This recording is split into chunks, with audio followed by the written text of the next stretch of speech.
My question is about getting up to speed with a calling or purpose where it seems like there's more put in by your subconscious or contrast than you're putting in. So an example being how Esther came to Abraham, that was slowly revealed to her. It's not quite like that. It isn't that Source is slowly revealing to you. It's that Source is revealing to you and you're getting it only to the degree that you're ready to get it. Because there's no assertion. We can't thrust our clever knowing upon you. Right. We can just know it and offer it in all the ways we know. And we do have a sense of what your beliefs are that you might be tripping over. So we can guide you around those a little bit.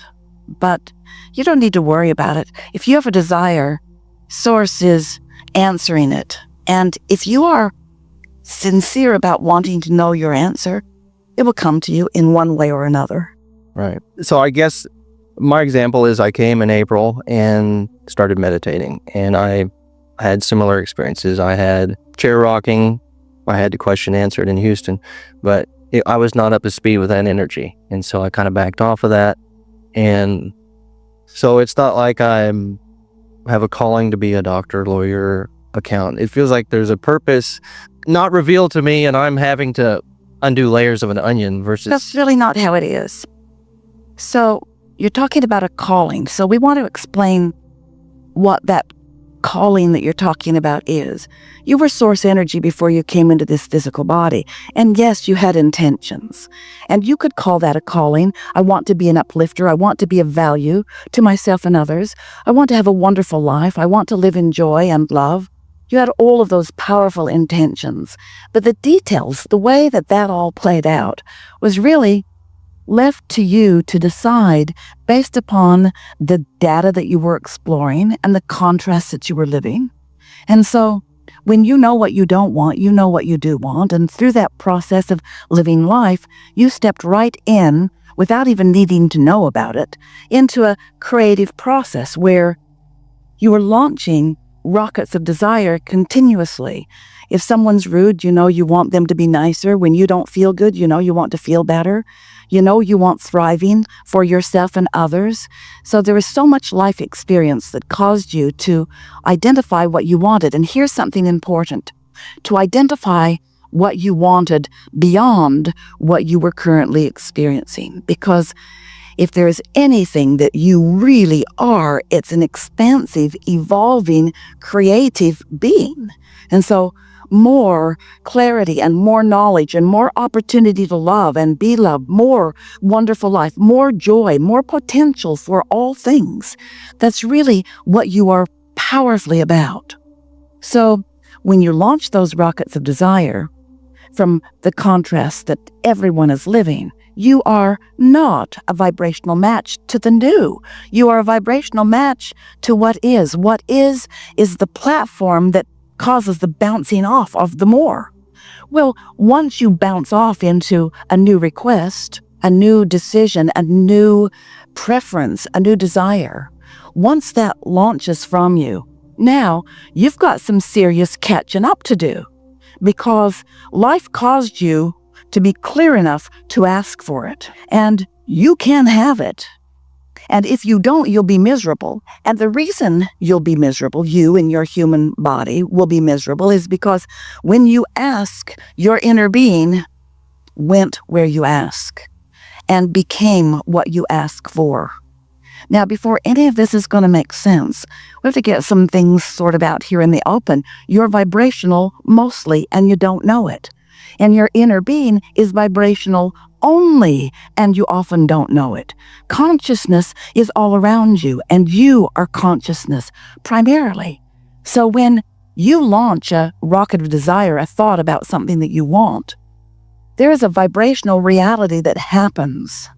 And since you are mostly vibration, if you don't catch up with that vibrational reality, because your inner being did immediately, then there's some vibrational separation within you, which equals your guidance system. When you feel negative emotion, it always means your inner being joined your new request. And all that is has gathered the harmonic, cooperative components to it. And when you feel negative emotion, it means you are the exceptional holdout to that. And the reason that you often don't go right along with your own beliefs or with your own desires is because you have beliefs that contradict them. I can't do that. I'm not good at that. I've never done that. I don't know people who mostly do that. My mother might not like it if I do that. What would other people think if I do that? Or this is way too big. This is big, It's too big for me. It's too much for me. I'm too humble to allow it. There are all kinds of things that you have come to believe. Remember, a belief is just a thought you continue to think, but it's also a thought that equals a vibration that is active. So an active vibration that feels like doubt because it contradicts your desire. So we can tell you all day long, you can be or do or have anything. But until you know that yourself, which takes some practice, because, dear friends, you've been practicing otherwise. And your thoughts are where you last left them. And so what happens that is so wonderful is that life causes you to launch desires. Whoops, didn't mean to do that because I don't believe it. Wish I could suck that back because I don't believe it. And the problem that you face is that your inner being does believe it, because your inner being knows about you. Your inner being knows your power and your value. And that's that calling that you were talking about. Your inner being knows it so well and is constantly calling you toward it. But sometimes it's awkward when the call is coming. Come over here, you brilliant one. No, I can't. I'm not brilliant. Come here, you wise and wonderful one, and experience all of this abundance that you are worthy of. No, I cannot do that because I've been taught that there is not spirituality and abundance in the same place. So it takes some letting go of beliefs that don't serve you in order to harmonize with the calling or the believing that your inner being has about you.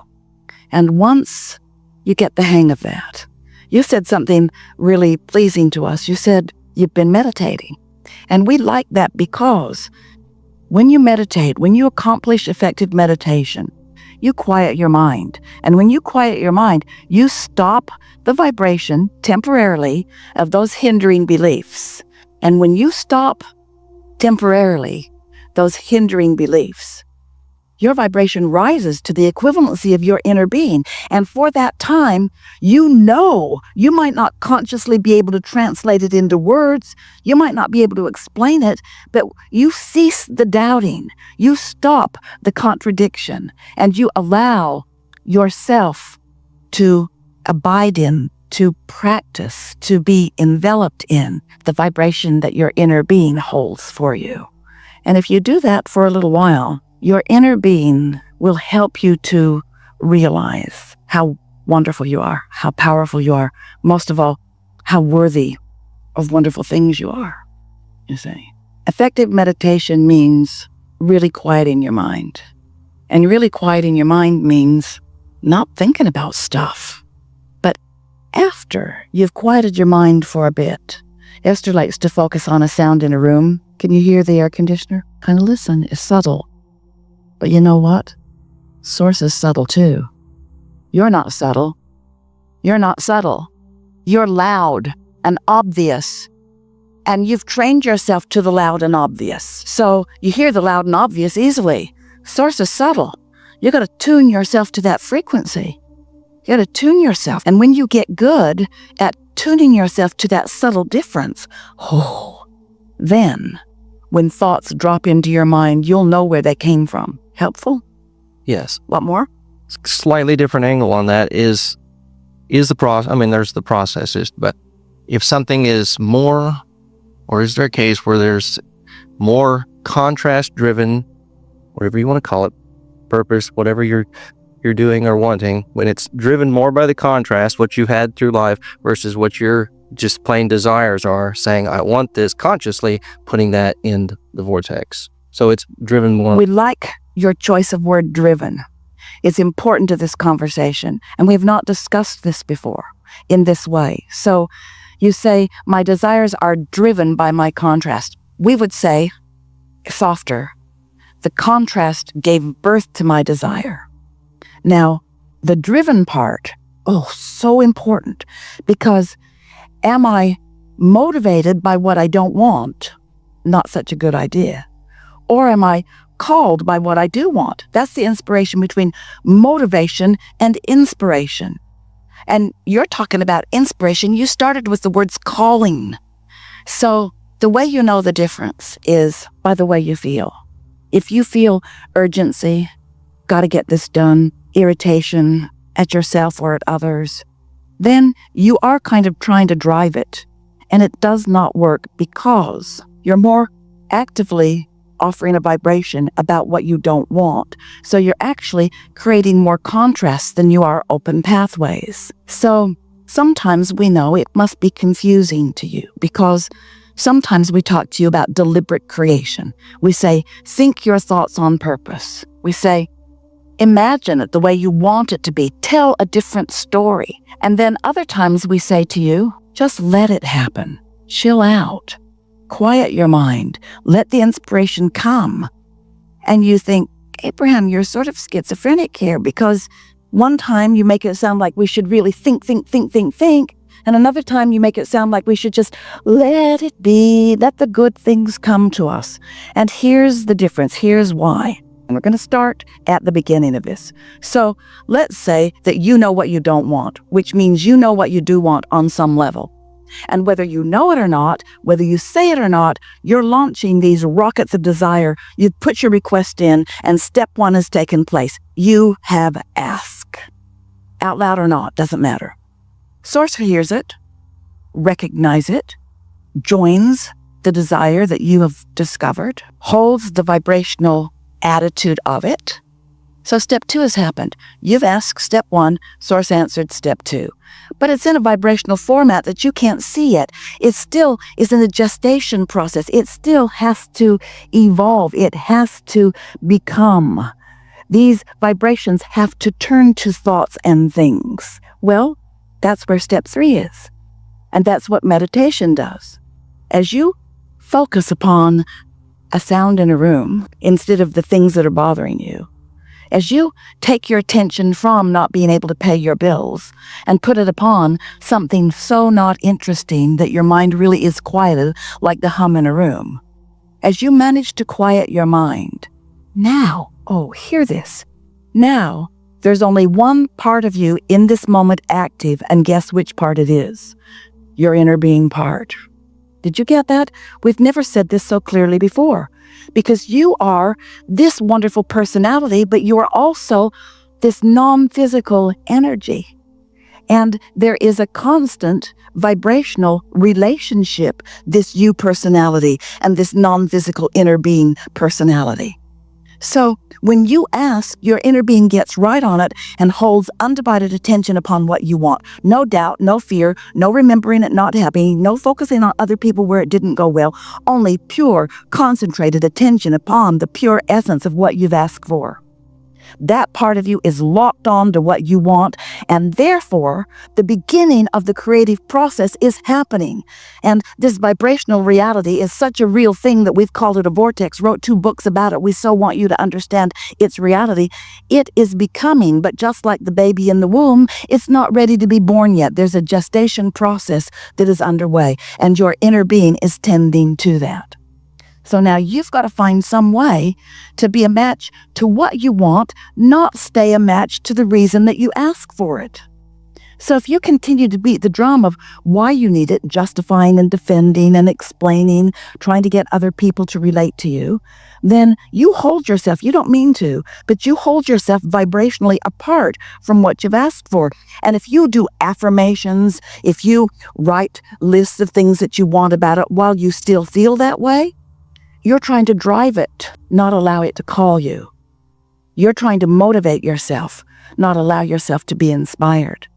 Is that differentiation helpful to you? But let's say that you've launched the rockets, you've been doing it for a while. You understand about vibration, you understand about emotions and your guidance system.